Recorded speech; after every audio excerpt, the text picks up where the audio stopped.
This video is sponsored by Win-Win Technology, your ultimate flight sim hardware solution, featuring the Orion hull test, current and future configurations. Hello valued viewers, I hope you're all doing very well. For our next carrier attack video, we have viewer suggestion 43. Chinese drone swarm versus carrier group ? And we've got a link here. So already this is sounding quite interesting. The link is China releases video of new Barrage swarm drone launcher. And we can see it looks like a kind of MLRS rocket launcher, and out of each of these tubes is going to come a very small drone. What we'll do is we'll read about this and then we'll go and try our own drone swarm attack. CETC, a state-owned Chinese company, has released a new video claiming to show the successful test of Barrage swarm that launches 48 attack drones to saturate a target. It is described as the first practical Chinese swarming drone system. The details of the test carried out in September were released on Tuesday by the Institute of Electronic Science and Technology of China. The drones are launched from a vehicle based on the Dongfan Menchi, which evolved from a license-built version of the US Hummer H1. Wow. The drones are launched with compressed air, then unfold their wings and fly to the target area with an electric-powered propeller. The kamikaze drones carry high explosive warheads, potentially powerful enough to destroy tanks and other armour. The concept is similar to the recently unveiled Switchblade 600, never heard of it, but deployed in much larger numbers with multiple drones aiming to swamp defences. China has long had tactical loitering munitions like the 20-pound CH-901, which cruises over the target area, beaming back a video for the operator to locate the target, then driving in to destroy it on command. In 2018, China displayed a launch vehicle with 8 CH-901s, which would be launched one at a time. The difference here is the swarming technology. So what's really important, guys, is the swarm, which means, oh, my own car just appeared in an advert in Gumtree. That's so funny. On an advert, my own car ad. Sorry, that was just a bit weird and unexpected. Go and buy that, valued viewers. Buy that one there. It's a good one. Swarming software ensures that the drones will fly together without colliding, and that's critical for today, and will cooperate to ensure that targets are tracked rather than every drone going for the highest value target. And yes, it does look like the drone attack sequence in a recent Hollywood blockbuster, Angel Has Fallen, haven't seen it, which itself was probably inspired by the US Navy Locust swarming attack drone project in development since 2015. The secret of the new Chinese system is likely to lie in a special chip, the multifunction processing unit for swarm intelligence, which the makers CETC announced last October. They claim this unit includes a complete flight control system, mission planning, intelligent decision making, and dynamic networking between drones, as well as the ability to recognize targets and other objects. This sounds very much like a special purpose swarm enabled version of Intel's Movidius AI processor, which has also been used to control smart drones. The developers claimed in 2019 that their chip had already been, spelt wrong, used to successfully control drone swarms. Such a processor makes it possible to produce large numbers of drones at low cost, as the electronics tend to be the expensive part. The exact type of drone and hence the performance, range and warhead details are not known. CH-901 cruises for 2 hours at between 40 and 75 miles per hour, so take a note of that. Defending against this type of swarm is challenging. Jammers may not work against autonomous drones, which do not have a direct link to the operator and which may navigate by landmarks like AeroVironment Switchblade and do not rely on GPS. Air systems like the US Army's SHORAD IM due in 2023, which mounts 6 missiles and a cannon, may not be able to knock out incoming drones fast enough. The best answer may lie in the US Navy's concept of counter-swarms, able to outwit and dogfight the attackers. God, this is scary. Drones attacking drones. That is the end of the document. Let's have a quick look at the video, guys, so we can see what's going on. So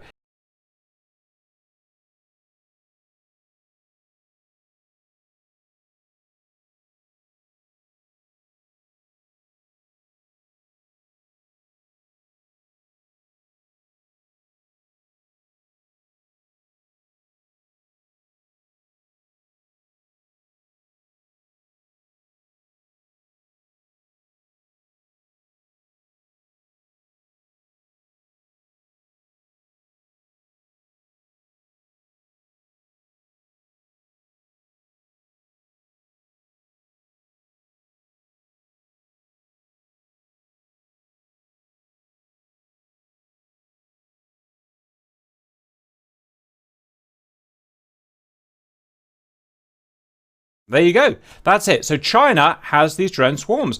The question next is how effective? Well, the question was how effective would they be against a contemporary carrier group, a Nimitz-class carrier group that's out in the South China Sea? Before we show the video, let's talk predictions, guys. A drone swarm of 50 drones working together with drone swarm intelligence. How effective do you think it's going to be against a conventional carrier group?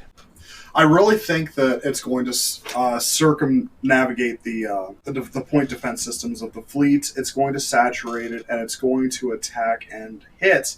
However, I don't know if the warheads are going to be powerful enough to damage the superstructure enough. Simba. I actually don't think it would work in reality because CWIS creates an iron curtain.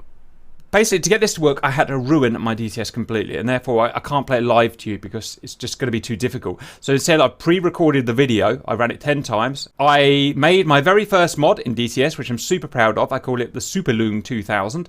It is a drone swarm. They're very careful to work together as a defensive system, as you'll see. They do not have any electronic jamming equipment. They weigh just over 10 kilos apiece. They have a warhead of just under 5 kilos apiece. They travel at between 50 and 70 knots. Like I said, they'll always swarm, so they'll always try and swarm together in the swarm for protection. They are launched from a ground vehicle, and that's it. This mod is not available for you guys to use because, like I said, you have to ruin your DCS to do it. There's no other way around it, and I haven't found a user-friendly version of it yet. Guys, I'm going to patch you in so you can see the videos. 3, 2, 1, go. What we've got here, guys, is a Nimitz-class carrier group. It's returning from an operation in the South China Sea to a local port. They are completely unrealistically close to each other. It's just going to be easier to record like this, but otherwise they're not ready for operations, as in the Hornets are all shut down and whatnot. That's it. The port is 6 nautical miles in front of them. Let's have a look at the port. Here is the port. All looks normal. If we look a little closer, what's that vehicle on the edge that snuck into the port? It is a Superloon 2000 launcher run by the Chinese. These launched 50 Superloon 2000 drones. I hope it doesn't launch them now. There they go. They're swarming. In they go. I've given them a cross-section of 6 inches by 6 inches, which is the same as an old school kind of stealth aircraft. Like I said, they're 10 kilos. They will always try and swarm to the center unit, and they will try and work intelligently. They will swap positions to help create difficult targets, and they will notch when necessary.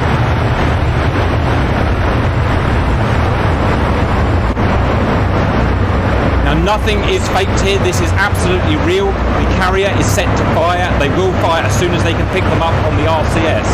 They are a hostile coalition. So this is a proper carrier battle. About 5 nautical miles at this point. There are 50 of them launched from the Superloon 2000 launcher. Here come the first SM2s have been detected. Boom! First hit. 3 drones down, 4 drones down. Next hit. About 10 drones went down with that hit. 10 drones down with that hit. Multiple SM2s out now. Missed. Missed. Missed. Hit. 2 drones, 3 drones down, 4 drones down, 5 drones down. About 20 drones down. CWIS is out. Missed. CWIS impacts. About half the drone numbers are down now. We're about 2 nautical miles away. Another drone down. Killed by the shockwave of the missile.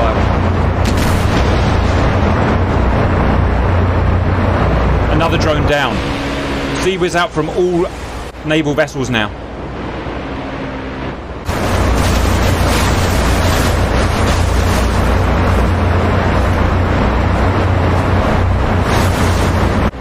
Within 1 nautical mile now, more CWIS fire, more drones going down, probably about maybe just under over 20 left.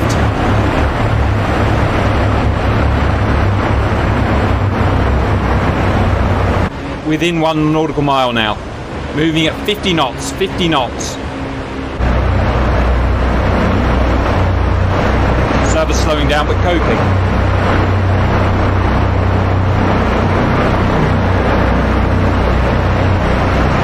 About 17 or 18 left. And impacting, exploding with their 4.9 kilo warhead above the carrier. About 15 made it through.